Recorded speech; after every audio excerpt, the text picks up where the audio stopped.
Assalamualaikum wabarakatuh. Nama saya Rubina. Saya kelahiran di Binjai tahun 32.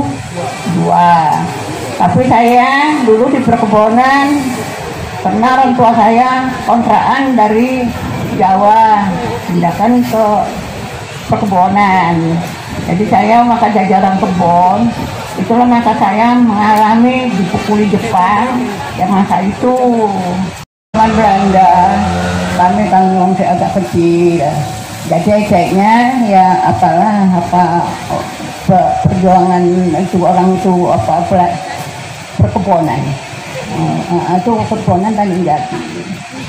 Dari itu orang tuh kerja semua di Tanjung Jati, perkebunan. Jadi nenek ini kan waktu itu kan masih agak kecil, belum memahami tadi. Jadi cuma kalau soal makan makanan agak lumayan, sama kayaknya apa-apa yang apa tuh lah masih enggak kayak zaman yang Jepang, ya kan. Terima kasih, Nek. Jadi dari wawancara kami kemarin, nenek ini berasal dari Tanjung Jati Binjai, yang berbatasan dengan Langkat. Beliau hidup di perkebunan, pada saat itu perkebunan Belanda.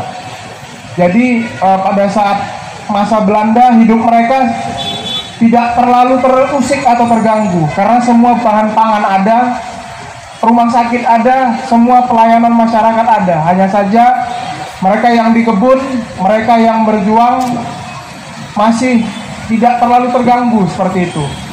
Masuknya Jepang barulah terjadi banyak pergolakan. Nah, ketika di zaman Jepang, bagaimana status makanan? Bagaimana kondisi makanan di masa Jepang? Waktu itu Jepang sebulan sebelumnya masuk udah diberi kabar Jepang mau masuk, nggak boleh masang lampu, lampunya lampu sintir. Ada pun yang masuk, yang apapun yang nggak boleh pakai, langsung pakai itu, ya kan? Nah udah tuh, waktu itu saya udah bekerja, disuruh bekerja sama Jepang. Tapi pakaiannya saya buruk, goni, bajunya karet. Kalau kena matahari, kepanasan, ya kan? Makannya saya, masa itu satunya beras, tapi berasnya banyak batunya. Kadang sering campur jagung. Jagung itu nanti kalau nggak menyukupi, orang anaknya banyak, makannya ubi, getuk. Kalau saya nanti pergi bekerja, bawa nasi, bontotnya pakai ikan jati, ya kan? Dan jati dibungkus. Itu pun nanti nggak sambil duduk, sambil berjalan kerja. Nanti Jepang itu datang pukuli, suruh kas katanya. Tapi awak tak ngerti bahasa dia. Nah, jadi sudah itu kan, akhirnya kami ini namanya kerja. Jadi ke rumah selalu sesiangan nggak pernah ada. Adanya kami di kebun aja. Kebun itu kan luas, ya 7 pagi pulang petang, di situ aja. Jadi kapan rumah ini kita nggak tahu. Kalaupun mau hari-hari Minggu kepingin makan jambu entah apa, nanti orang perkampungan jual jambu, entah jual kelapa, entah apa, tukarnya berat. Kalau duitnya banyak juga, tapi kan nggak menyukupi. Terima kasih, Mbak. Jadi terkait wawancara yang kami lakukan kemarin, pada masa pemerintahan Jepang atau penjajahan Jepang masuk di Indonesia, kondisi masyarakat amat buruk. Kenapa? Kalaupun ada beras, mereka itu campur dengan pasir dan batu. Jadi masyarakat itu sangat-sangat sulit untuk mendapatkan beras pada saat itu. Akhirnya mereka harus memakan jagung, ubi, dan olahan lainnya seperti oyek dan macam-macam. Jadi di situ mereka benar-benar survive di masa Jepang, karena pada masa Belanda baju-baju sudah mulai bagus, masuk masa Jepang, baju itu semua dihabisi. Jadi mereka bajunya itu diganti sama goni. Kemarin sempat kita temukan baju mereka itu dari karet. Jadi kalau kita analogikan saat ini, ban dalam mobil atau ban dalam kereta itu dijadikan baju. Jadi itu dijadikan baju. Jadi biasanya kalau sudah dijadikan baju itu lecet di badan. Akhirnya luka, infeksi, bahkan banyak yang meninggal pada saat itu. Itu dari cerita nenek ini di masa Binjai Tanjung Jati. Nah, Nek, terkait dengan perjuangan melawan Jepang pada saat itu, nenek yang suka membantu di dapur umum, apa-apa saja yang nenek lakukan sesama perempuan di dapur umum untuk mempersiapkan makanan untuk laskar-laskar pejuang? Ya makanannya ya apa ya, ya kayaknya campur, tapi sayurnya punya kangkung, kenjer, itulah makanan. Nana mau cari sayur-sayuran lain apa. Jadi nasinya ya nasi jagung pun campur ada. Kalau nenek kan waktu itu kan cuma pelayan bawakan ini itu aja, nggak ngolah, ya kan. Yang ngolah udah orang lain. Jadi nenek cuma membantu. Lalu itu pun nanti dibungkusi semacam itu pakai daun jati juga, dibungkus pastikan satu-satu, orang satu itu. Terima kasih, Nek. Jadi dari wawancara kami kemarin, mereka di daerah seputaran Binjai Tanjung Jati atau Langkat pada masa itu, dapur umum itu tidak satu, jadi banyak. Bahkan masing-masing daerah itu mengumpulkan nasi untuk dapur umum perjuangan itu diantar ke batas daerah gerilya mereka. Jadi ketika sudah dimasak, mereka bungkus daun jati, daun pisang, mereka antar ke pos-pos tertentu untuk nanti disebar lagi kepada para pejuang di daerah perjuangan. Seperti itu. Masyarakat yang selama ini terjajah, mereka buat syukuran itu, Nek. Syukuran itu bagaimana syukurannya itu? Adakah nasi tumpeng atau nasi kuning? Boleh ceritakan, Nek? Itu setahu saya orang ada masing-masing bawa nasi tumpeng. Nasi tumpeng jadi kan untuk syukuran bawahnya, maksudnya dia terima kasih sama yang kuasa karena akhirnya bisa merdeka. Jadi orang ini senang hatinya, jadi bikin syukuran nasi tumpeng. Makanya itu ya itulah rame-rame bawa daun jati masing-masing ambil. Iya, Nek. Kan banyak nih pertanyaan dari masyarakat. Itu dapur umum itu, Nek. Dapur umum itu dari mana diambil makanannya? Dibeli, ada yang dibeli atau ada yang dikasih, ada yang dikumpulin, itu gimana ceritanya di dapur umum itu, Nek? Itu adalah yang bersatu, kayaknya kan di TV gitu untuk syukuran. Dikutip ngerti kalau ngutip kan tak sana sisi dan kayak diumumkan. Kita mau syukuran, kita nasi tumpeng, itu macam mana caranya, orang itu kan berunding juga. Jadi sudah itu mungkin orang ini kumpul entah duit, entah beras, kita pun kan nggak tahu. Tahunya ada kumpul, ada nasi tumpeng. Nggak ada apanya berarti, Nek, ya, yang ngumpulkan ya. Oke. Terkait dengan catatan sejarah, dapur umum ini adalah hasil dari perjuangan orang-orang yang berjuang pada masa itu. Logistik dapur umum ini pada masa itu ada yang dibeli, ada yang dikumpulkan, ada yang hasil dari sukarela masyarakat. Salah satu kisah yang dapat kita lihat itu Bu Erna, yang Bu Erna itu dia berjuang di Jawa Barat dan Tangerang. Dia sampai menjual emasnya. Dia jual emasnya untuk membeli bahan pangan dapur umum. Begitu juga seperti contohnya Bu Ruswo. Bu Ruswo itu sampai rela mendedikasikan hidupnya suami istri untuk bertugas di dapur umum. Bu Dar juga begitu, Bu Dar Mortir. Budar itu mengelola kurang lebih 50 basis dapur umum di daerah Jawa Timur. Jadi sangat-sangat kemampuan mereka itu demi bangsa ini sangat-sangat luar biasa. Berapa kali mereka digempur juga dapur umum tetap jalan. Sampai sekarang dapur umum ini terbawa suasananya sampai sekarang ke kita. Salah satu contoh apa? Dapur umum ini yang dilihat pada saat bencana. Kalau bencana datang, dapur umum masih ada. Nggak peduli kita agama, suku, rasnya bagaimana, dapur umum pasti berdiri. Dapur umum ini merupakan semangat perjuangan yang sampai saat ini ada. Iya, kerjasama, gotong royong semua ada di sini ada. Sampai di sini sebelum kita menutup sesi ini dengan nasihat atau arahan dari orang tua atau nenek kita ini, kira-kira ada nggak yang ingin bertanya? Saya Dini Fientiani dari SMP Harapan 1 Medan.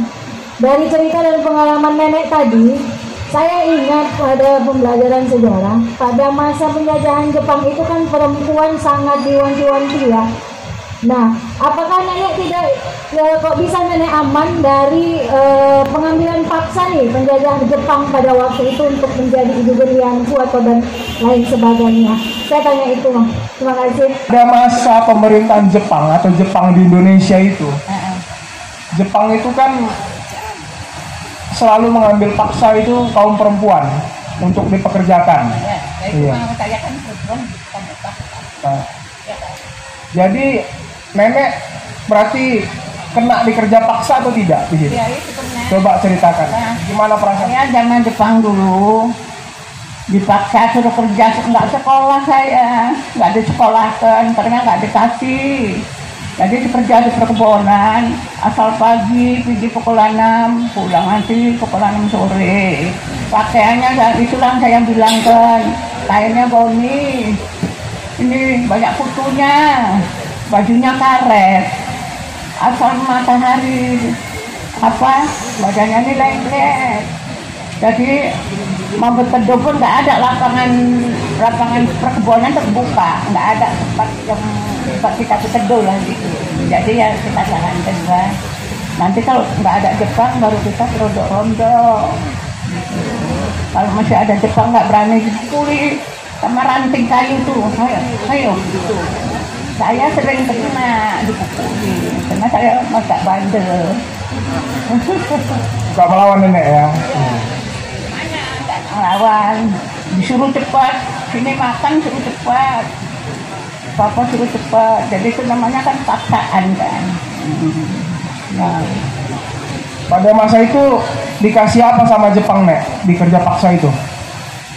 nggak kasih apa-apa loh. Orang kami di lapangan nggak pernah dikasih apa-apa. Hanya kerja saja, Nek? Iya, kalau kayaknya hari Minggu berkumpul gitu baru nggak dikasih minuman apa yang di kaleng itu. Saya pun nggak ngerti. Kalau saya nggak mau minum-minum kayak gitu. Orang-orang yang apa? Yang biasa diminum sama laki-laki tuh, Nek? Kalau saya minum ya tetap air biasa. Izin Bu, itulah jawaban nenek ini tadi terkait masa Jepang. Jadi nenek ini salah satu perempuan yang menjadi korban kerja paksa Jepang. Dia menggunakan celana sarung goni, baju karet yang penuh kutu dan pastinya panas dan lengket.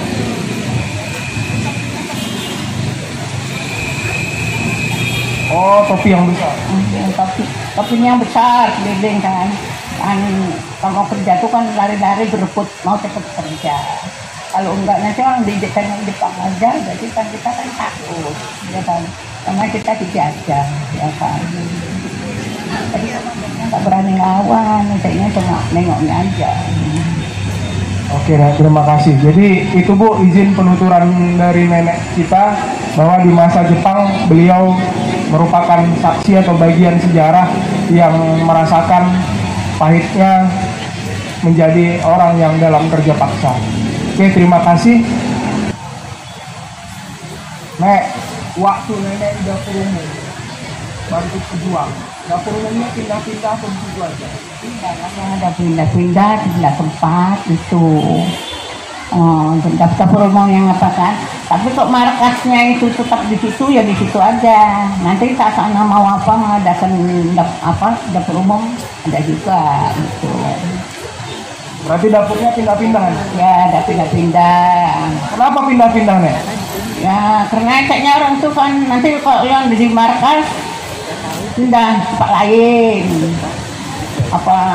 tempat-tempat yang lain. Jadi yang masa itu tadi tetap juga di mana orang dulu berada di situ yang ikut memasak. Jadi Alex Gabriel jawaban nenek ini berpindah-pindah, dapur umum itu pindah-pindah. Nah, dalam catatan sejarahnya saya tambahkan sedikit, dapur umum kita itu dia berpindah-pindah, bahkan berpencar. Namun pada satu kondisi mereka juga akan kembali ke titik awal. Artinya sesuai di mana daerah perjuangan itu berlangsung. Jadi perjuangan kita itu jangan juga salah tafsir ya. Perjuangan kita itu bukan perangnya selama setahun, perang terus setiap hari, enggak seperti itu. Jadi perangnya itu ada waktunya. Jadi pada saat mau perang pasti ada petugas dapur umum. Jadi perang kita itu bukan perang yang terpanjang gitu dia. Jadi berpindah-pindah dan biasanya tidak jauh dari garis-garis demarkasi atau daerah perjuangan, contoh Medan area, Karo area, seperti itu. Jadi pasti ada daerah gerilyanya juga seperti itu Gabriel. Jadi dapur umum itu berpindah-pindah. Oke, gimana? Siap, terima kasih. Asuh aja apa pekerjaan rumah ya Pak adanya lah coba kita kerjain. Kalau sakit waktu masa Jepang boleh nggak izin sakit? Sekarang izin sakit lu nggak masuk gitu. Kalau permisi mau sakit gitu nggak boleh kerja. Yang penting kalau dulu kan nggak ada obat ya kita obat sampai dari perkampungan lah kita bikin ramu-ramuan apa kita bikin biar supaya kita sehat bisa kerja kembali gitu. Jadi nggak ada izin nenek? Nggak ada pre gitu. Kalau pre ya sekali-sekali lah saya udah parah kan baru kasih izin pre 2 hari itu cuma 2 hari pun nggak bisa lebih. Nah, jawaban nenek tadi seperti itu deh. Jadi di masa itu mereka mengerjakan pekerjaan rumah itu hanya di hari Minggu. Selebihnya mereka itu berada di perkebunan Jepang dari jam 6 pagi sampai jam 6 sore. Sakit pun nggak boleh izin kecuali sudah parah ada. Parah ini menjelang meninggal ini Nek ya. Ya. Parahnya ini menjelang meninggal atau gimana? Ya ada yang nggak panjang umurnya meninggal, ada yang diobati obat kampung sehat, ya kan.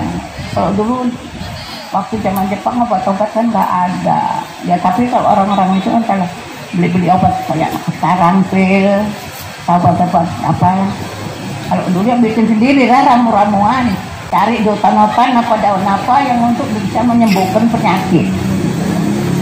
Pada masa Jepang banyak nggak kawan-kawan seperjuangan nenek yang dijadikan kerja paksa, banyak yang meninggal nggak? Kalau kayaknya masa itu jarang yang meninggal. Tapi kalau orang tua-tua ya banyak meninggal karena kerja paksa. Ya kan, kalau orang tua dipaksa kerja, kalanya pening, tergeletak, ya kan. Nanti yang apa kalau memang dulu sering orang sakit perut karena makannya nasinya campur pasir, maka sering orang sakit perut, maka orang nggak dihindarkan makan nasi, sering makan getuk, makan nasi, supayanya sehat perut. Pasirnya dimasukkan Jepang itu lah. Ya, kita Jepang. Gimana? Jadi sekarang apa namanya yang lebih muda ini?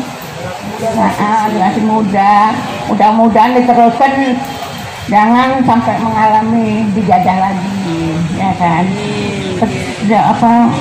Ini jajah Kayaknya diteruskan lah perjuangan kita biar tetap kita merdeka, ya kan?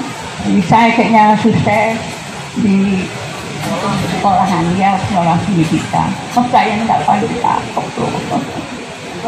Tidak lah. sedih ya.